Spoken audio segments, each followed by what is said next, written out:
अस्सलामुअलैकुम। सादा ज़िंदगी सादा लोग में हम आपको खुशामदीद कहते हैं और उम्मीद करती हूँ मेरे तमाम देखने वाले खैर से होंगे, जहाँ रहें खुश रहें, हंसते मुस्कुराते रहें। अल्लाह पाक आपकी तमाम जायज़ मुरादों को पूरा फरमाएँ, आमीन।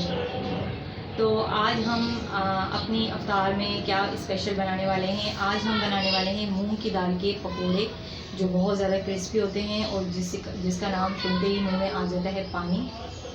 तो आज हम अफ्तार में अपने वही बनाने लगे हैं और हम उसकी रेसिपी आपके साथ शेयर करेंगे। आप चाहें तो इसको शाम की चाय के साथ भी खा सकते हैं। अभी तो रमज़ान है, तो रमज़ान के लिए हम बना रहे हैं। वैसे अदरवाइज़ आप शाम की चाय के साथ बहुत मज़े के लगते हैं। आम दिनों में आप बनाएं तो बहुत ही ज़्यादा क्रिस्पी और टेस्टी लगते हैं। तो चलिए स्टार्ट करते हैं।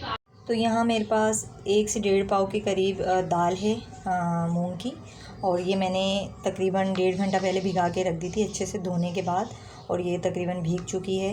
ये देखें, ये इतनी नरम हो चुकी है कि ये हाथ से ही टूट रही है।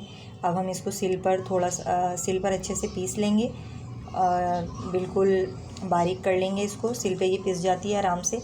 और यहाँ पर मेरे पास ये 1 चम्मच भर कर मैंने ये साबित धनिया लिया है। ये भुना हुआ नहीं है, कच्चा है। और यहाँ मैंने यही चम्मच आधा ज़ीरा लिया है। ये ज़ीरा इसमें आपको नज़र आ रहा होगा।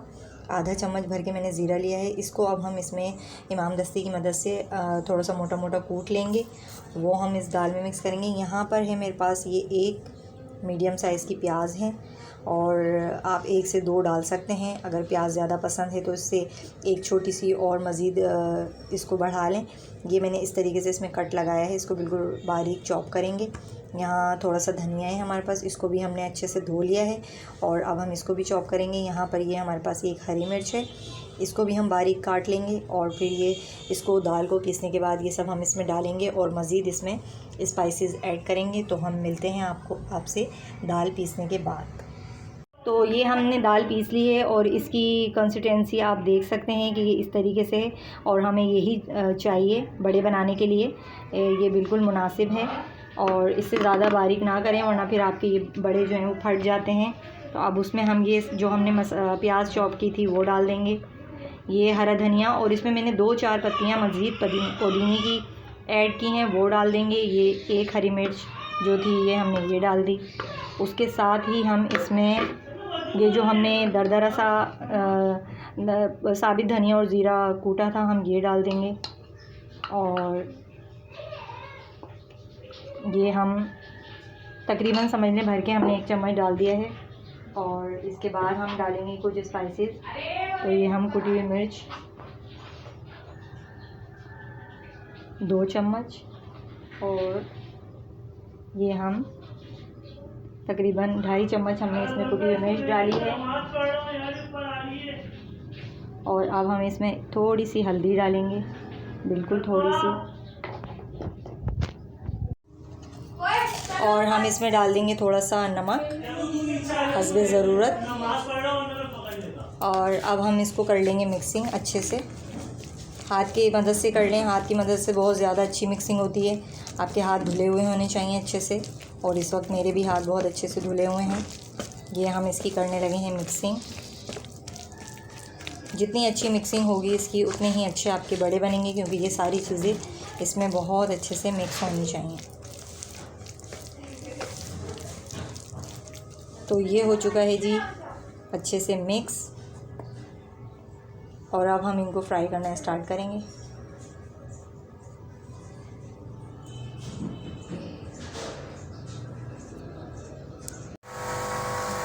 तो जी ये हमारी बढ़िया तैयार हो रही हैं मूंग की दाल के पकोड़े, और बाकी के जो हैं वो भी हम इसी तरह फ्राई करेंगे। अभी थोड़े से कच्चे हैं, थोड़े और फ्राई होंगे, बाकी हम और डाल लेते हैं यहाँ। इसको लाइट ब्राउन करना है। जब ये लाइट ब्राउन हो जाएंगे तो ये खुद ब खुद क्रिस्पी हो जाएंगे।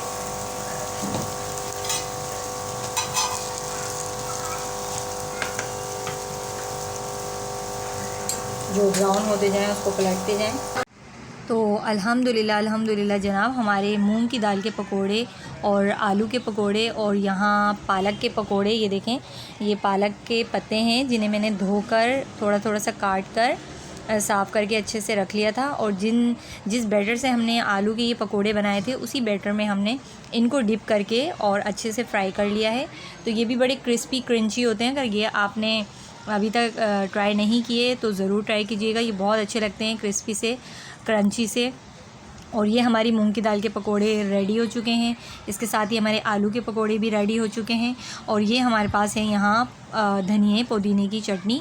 ये भी बहुत सिंपल सी चटनी है जो हर पकोड़ों के साथ खाई जाती है, फ्राई चीज़ों के साथ बहुत अच्छी लगती है। तमाम जैसे आप इसको तली हुई चीज़ों के साथ खा सकते हैं आराम से। तो ये बहुत टेस्टी और मज़ेदार होती है। और ये तकरीबन हर घर में ही ये चटनी रमज़ान स्पेशल में रखी ज़रूर जाती है, हर किसी के दस्तरख़्वान पर। तो इस चटनी को पीसने का बहुत आसान तरीका है।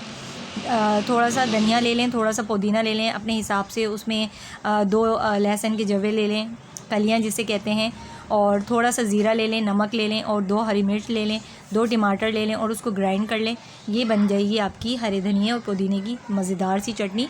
इन पकौड़ों के साथ इसका कॉम्बिनेशन बेस्ट है। तो ज़रूर ट्राई कीजिएगा और हमें बताइएगा कि आपने ट्राई किए हैं, कैसे बने हैं।